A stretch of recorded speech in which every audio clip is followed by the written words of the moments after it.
Chegou hoje, sexta-feira de carnaval, ao Ministério Público Federal, um documento aprovado a toque de caixa pelo Tribunal de Contas da União, numa jogada, pelo menos, questionável. Sim, o TCU, na quarta-feira, trabalhou com uma pressa nunca antes vista na Corte e que não combina em nada com a tradicional morosidade para apurar casos como a compra de Pasadena nos Estados Unidos, por exemplo.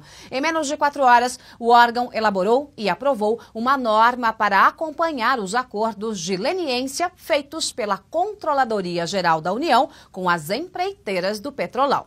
Sim, aqueles acordos em que os colaboradores passam informações em troca de benefícios, como imunidade contra os processos e, nos casos envolvendo a CGU, a garantia de que as empresas possam continuar a negociar com o governo. É a primeira vez na história deste país que o TCU participa de um processo assim, com a CGU. Então vamos aos detalhes. O texto da instrução normativa foi redigido pelo ministro Bruno Dantas, entregue ao presidente do Tribunal de Contas da União, Haroldo Cedras, que apresentou aos colegas às 11h30 da manhã de quarta-feira. O relator, ministro José Múcio, foi rápido e às 2h30 da tarde o documento estava prontinho para ser aprovado. E foi meia hora depois. Os ministros abriram mão do prazo para apresentar emendas, o que seria normal num assunto tão importante. Mas ninguém discutiu nada.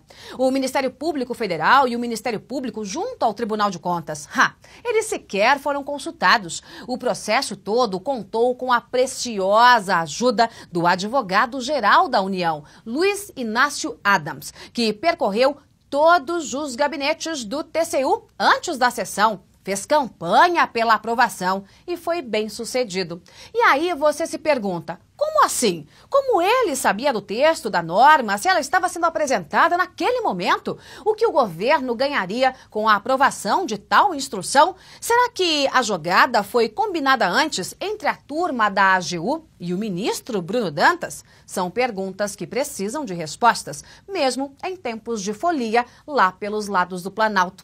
A norma do TCU foi vendida durante a semana com um jeitão de ato de controle, mas na avaliação do Ministério Público Federal, o texto, na verdade, é um caminho cheio de armadilhas para livrar as empreiteiras de serem declaradas inidôneas pelo TCU. Segundo o MP, há brechas que favorecem as construtoras num momento crucial da Lava Jato. Os processos serão sigilosos, as sessões reservadas longe dos olhos da sociedade. Os acordos de leniência prevêem o sigilo e o vigilante, no caso o TCU, agora estará submetido às regras dos acordos. O ministro relator poderá conduzir o processo como quiser e bem entender. O que for aprovado pelo TCU ganha áreas de legalidade, de legitimidade. Então, trocando em miúdos, o TCU, ao invés de ficar de fora como um fiscalizador atento, até mesmo dos acordos de leniência, vai ajudar a costurar os documentos.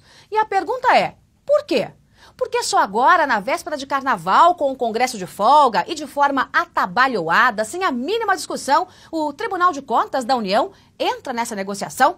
A lei anticorrupção, que estabelece as regras dos acordos de leniência, é de agosto de 2013 e não prevê participação, colaboração ou intromissão do TCU. O temor do Ministério Público Federal é que um caminho seja pavimentado para um bom acordo e sem sanções como multas para os corruptores ou proibição de contratar com o governo, os donos das empresas fiquem desestimulados a fazer as delações premiadas. Eles, os empreiteiros, poderiam fechar o cerco em torno dos comandantes do propinoduto para salvar a própria pele. Com a pele salva, para que delatar? O estranho é que a ação coordenada do TCU com o governo surge bem no momento em que os empreiteiros estavam em plena negociação para contar o que sabem. Inclusive, mandaram recados ameaçadores para a presidente Dilma Rousseff e para o ex-presidente Lula. Quem sabe teremos por aí, durante o carnaval, uma enxurrada de acordos de leniência com as bênçãos do TCU. Enquanto o povo se diverte na festa de Momo, o tribunal, numa jogada única, se transforma em avalista dos acordos das empreiteiras do Petrolão. Bom para os empresários, bom para o governo, bom para a CGU, bom para a AGU e ruim, muito ruim para o país. Aqui em Veja, a TV de Veja.com, a gente tem lá do seu. E não se esqueça, a programação não para. Então já já a gente se vê.